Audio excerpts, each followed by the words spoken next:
Hey everybody, Pastor James here. It has been a while since I have made a video in this kind of format, and so it's good to be back with you. In fact, the reason why I have not been making these kinds of videos recently is because, like many of you, life has been extremely hectic at my house with my two kids and all of their activities. And I broke my shoulder, one of my shoulders, on a mission trip, and so life in the church has been really busy. And so this is finally a time that I've gotten to take a deep breath for a second and get back to posting some videos. So I want to follow up with our last couple of videos that we talked about the books of H. Richard Niebuhr and his brother Reinhold. And we got a really good response to those videos. I got some messages from people from all over the place. Just saying how much they appreciated the content. We got a lot of views on our church channel doing that. And so that sort of sparked an idea a few months back to kind of dive further into the work of H. Richard and Reinhold Niebuhr. And so we're going to do that on this channel. Every now and then I'm going to pop on here and I'm going to try to be more regular than I have, but just in case life gets really hectic again, you'll understand that.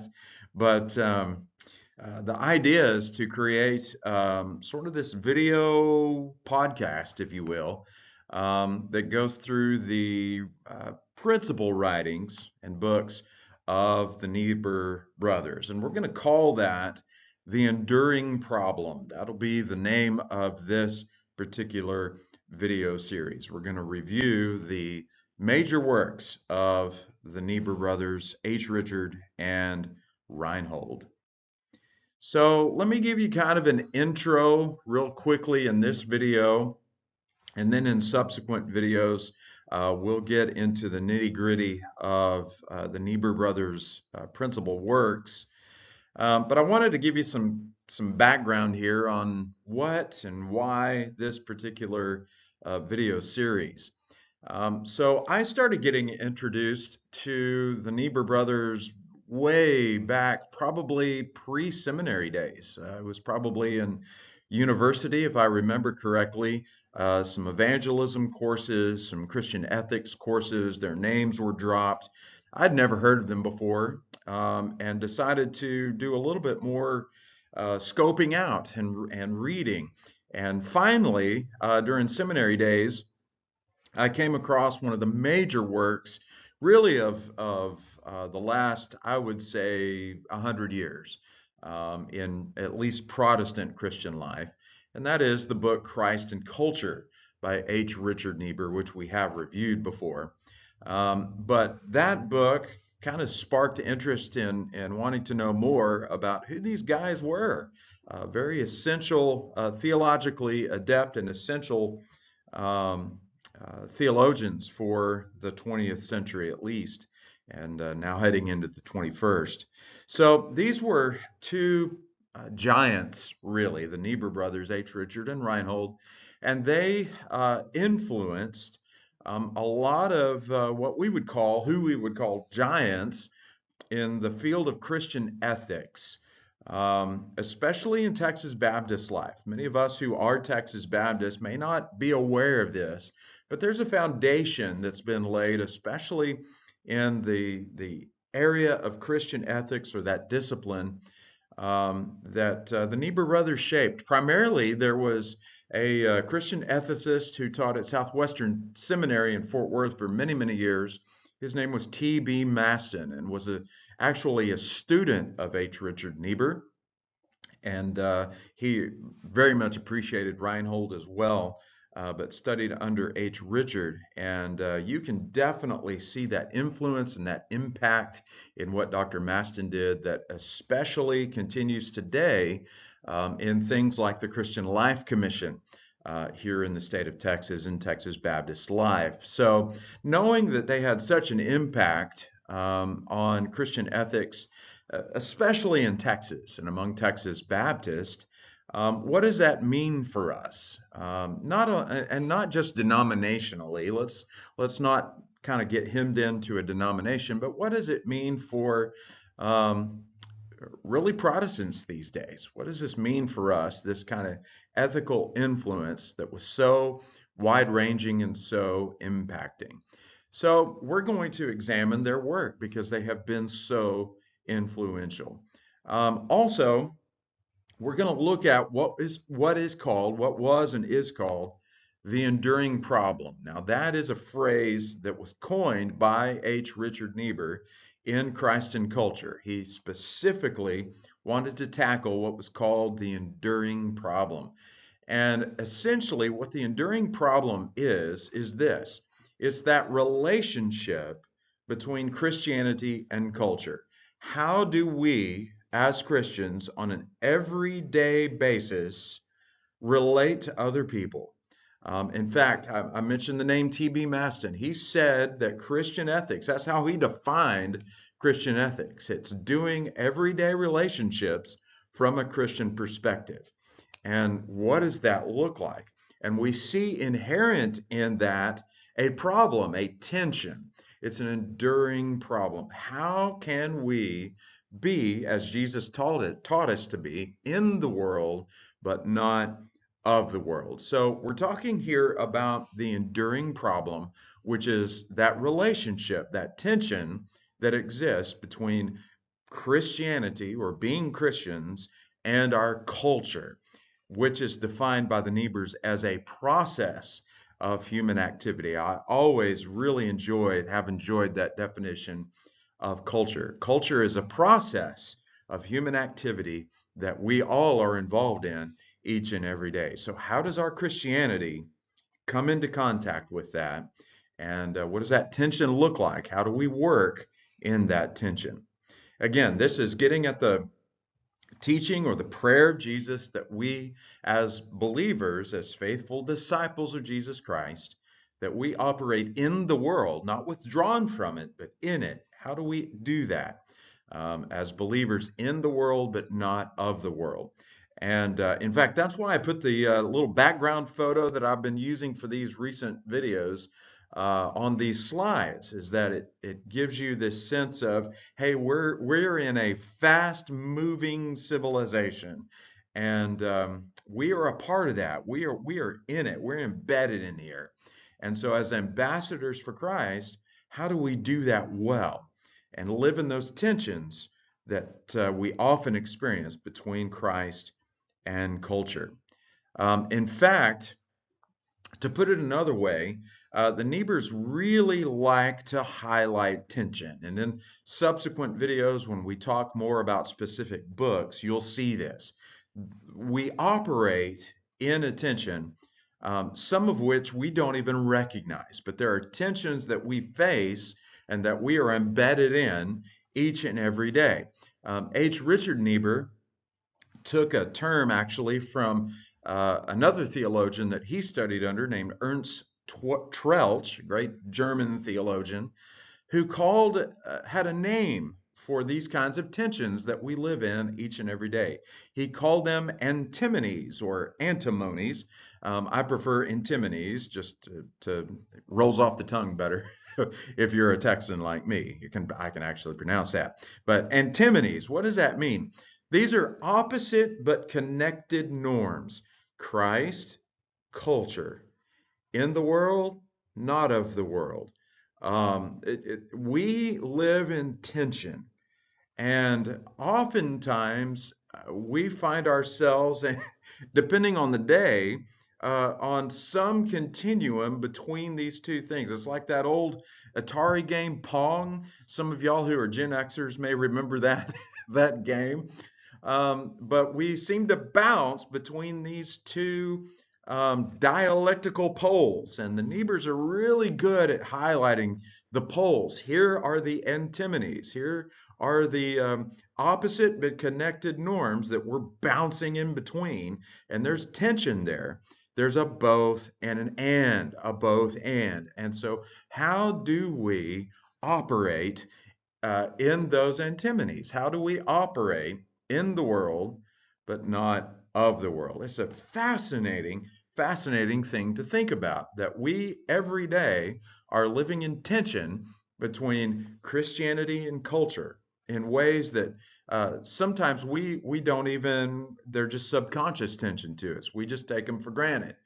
But how do we name these things and begin to process how to better effectively live as disciples of Jesus in these tensions? There's a great Niebuhr scholar, Bible scholar, ethicist as well. He's retired. I think he's retired now from Southern Methodist University. His name is Robin Lovin, and I would highly encourage you to read some of Dr. Lovin's books or check him out on he's all over podcast and YouTube. Just a great ethicist, a great thinker about these kinds of the enduring problem.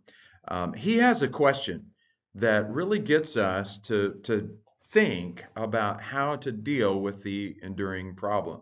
He said, what is the connection between the immediate questions of life and ultimate reality? And there it is. That's what the Niebuhrs were doing. That's what Christian ethics really is all about. What is the connection between these immediate, sometimes very difficult questions of life that we all experience and the ultimate reality, who is and which is Jesus Christ, or the ultimate truth of life? So, what's the connection, and how do we live in this both and framework? Okay, so now that we have a little bit of basis in what these videos are going to be about and these essentially glorified book reviews on video that we will be posting in the next few weeks and months, what is this?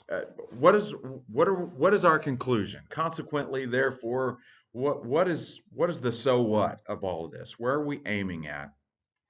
Well, we are aiming to not only investigate the books of the Niebuhr brothers and to learn how to live more effectively as disciples of Christ in this tension between all sorts of things that we face each and every day, but we have a goal here of examining what's called our stance.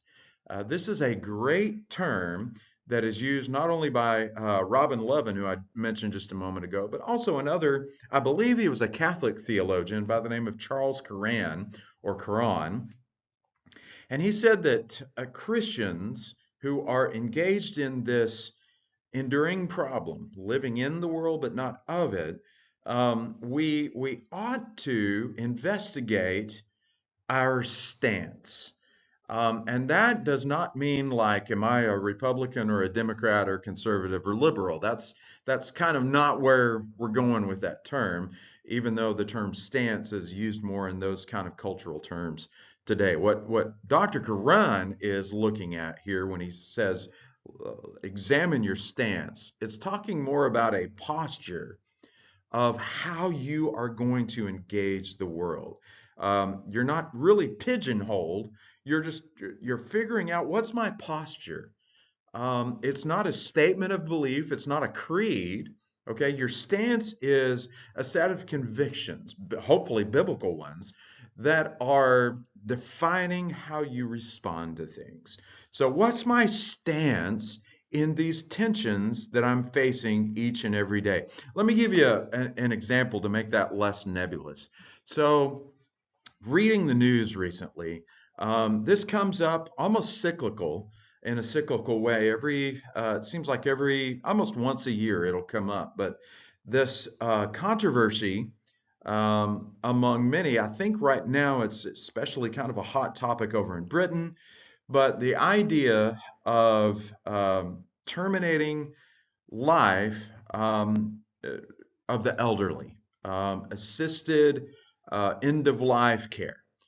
Um, Dr. Kevorkian, if you remember that name from back in the 80s and 90s, this ethical quandary of how we ought to treat ourselves and treat others when we face things like terminal illness and not wanting to endure any more pain when quality of life has come to an end. That's part of the enduring problem, right? What is our stance towards that? And obviously, this video, we're not going to answer that question here because it's so broad. But what we're talking about is sort of the bedrock, the foundation underneath a question like that. What is our stance towards end of life care for people? What does that look like in the tensions that we face when someone um, is dealing with end of life and no quality of life? What are we going to do there? All right, what's the Christian response? So, what is our stance? That's what we mean by stance. It's a set of convictions that define action. So, as we look at the books of Richard and Reinhold Niebuhr, we're going to think about our stance. What was their stance? Or stance is, their stances are going to evolve over time. We'll talk more about that in a second. And so may our stances. We always, because we live in these tensions and because we're human beings who are fallible, there is always room for change, right? Or looking at the Bible and saying, you know what, I think the Spirit is leading me to change my viewpoint here.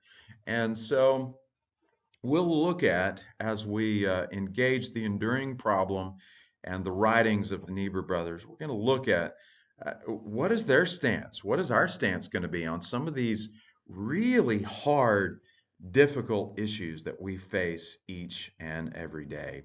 So the Niebuhrian stance typically, not all the time, okay, but typically was defined by one word, okay? They were essentially realist in how they came to get at this enduring problem. At least what they proclaimed was dubbed as Christian realism. Now, what in the world is that? Christian realism essentially, now it has more than 4 points, but kind of in a nutshell, this is what Christian realism is. Number one, it puts an emphasis on sin and human responsibility. So as we look at their books and engage what our stance may be to difficult questions and the tensions of life, okay, we're going to look at the stance of the Niebuhr brothers, which typically, again, not all the time, but typically could be defined as Christian realism, which would put an emphasis on sin, human responsibility, human fallibility. They are definitely not idealists, okay, when it comes to solving problems or dealing with tensions of life. We're going to be very realistic about the fact that sometimes we are just going to get it wrong. And there is room always for us to be improving and responsible as we love our neighbors as ourselves. So there's going to be a great emphasis on sin and human responsibility. Second, the Niebuhr brothers are very critical of what I would call human freedom. Now, we could kind of split hairs on that, but basically it's the idea, at least when they talk about human freedom, it's the idea that we can slough off this self-interest and our ego and egotism, and we can somehow be free to reach this utopian ideal. Christian realism tempers that. It says there is always going to be, even in the Christian, a modicum at least of self-interest, the ego, the flesh, as Paul would call it. It is always going to cause problems. And so we've got to be very critical and clear on the self-interest that can invade even the best responses of the Christian to our culture. So we're going to temper and tamp down that idea that everything can just be fantastic and great and perfect, and everything's just going to be ideal.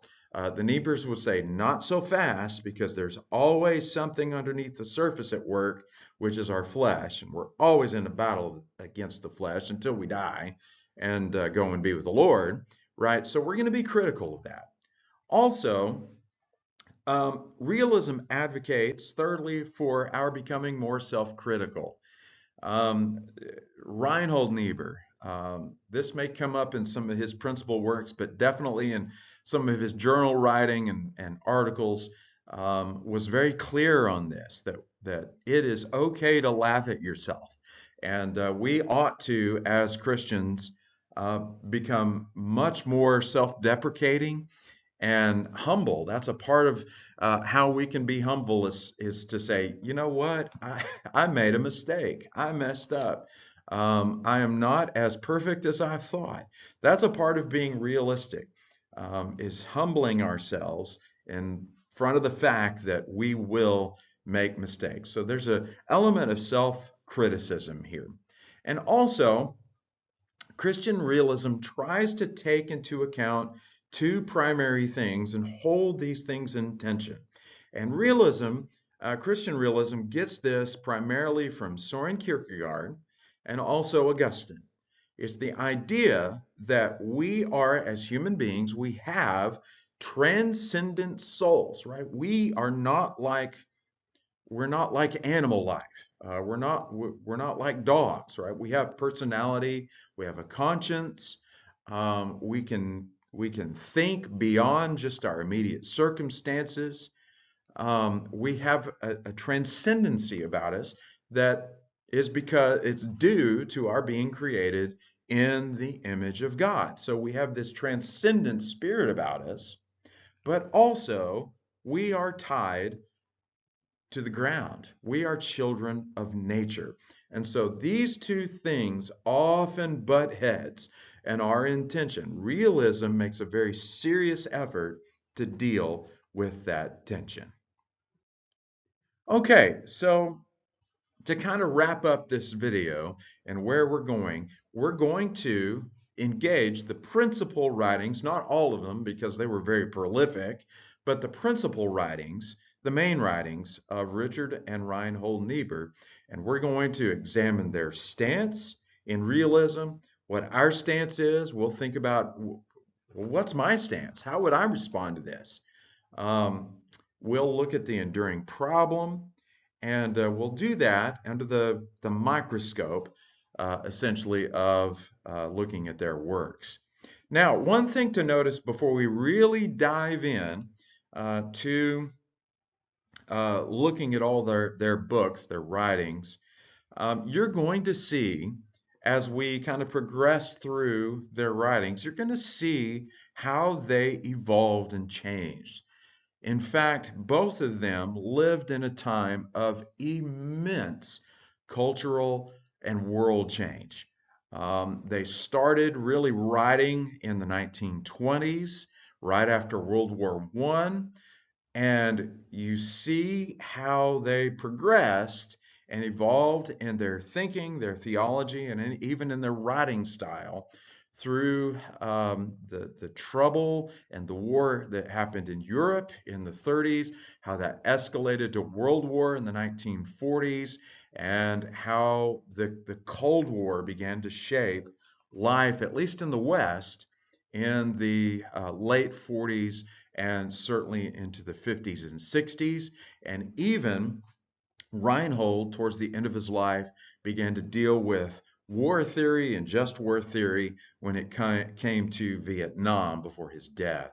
All right, so they lived through, I mean, can you imagine living from the time of World War I all the way to Vietnam and seeing all of that? Just amazing world events that they lived through that would be theologically um, uh, would make you think theologically, and that's what we did. And so sometimes you're going to see what they wrote in 1927 is going to be a lot different than what they wrote in 1957, just as we would change in our thoughts over 30, 40 years. You're going to see how they evolved and changed as well. In fact, both of them would have a very public debate in the 1930s about war theory, about violence and coercion. In 1932, Japan invaded Manchuria. And should the United States get involved in that? And if so, how? Uh, H. Richards said, absolutely not. He wrote an article in the Christian Century called The Grace of Doing Nothing. You can read that even online today. And Reinhold responded with an article about why should we be doing nothing when we need to be doing something? All right. So they would oftentimes evolve and even have a very friendly brotherly rivalry in their theology and how that worked out on a very public stage. Okay, and then finally, I will want to make this remark. The goal of these videos is not for us to be in full agreement, but to have a critical assessment. I've found in reading the Niebuhr's writings, just like reading anybody else's writings. Sometimes I even have this with my own writing. I disagree with myself even sometimes. And so we will find things that we disagree with. So the the object, the goal of these videos is not to say, well, the Niebuhr said it, so we've got to believe it. We're not going to do that. We're going to operate from a critical assessment, realizing that they have been very influential, especially in Texas Baptist ethical life and theology, and we're going to see how that works out even with us today. So in a nutshell, we're going to look at the enduring problem, how to be in the world, but not of the world. We're going to ask, what is our stance? And we're going to look at the Niebuhr brothers and their stance of Christian realism in their principal works over these next few weeks and months, or however long it takes us to make these videos. So we'll come back next time, and we'll in our next video we'll dive in to the writings, the principal writings of Reinhold Niebuhr. We'll start with his works first, and then we'll move to the works of his brother. All right, I hope to see you again the next time we make a video, and if not, feel free to join us online as well, or in person if you're in the Austin, Texas area, to come worship with us at West Oak Woods Baptist Church in Austin. All right, so we'll see you soon, and until then, have a great day, a prayerful day, and be encouraged. Bye-bye, everybody.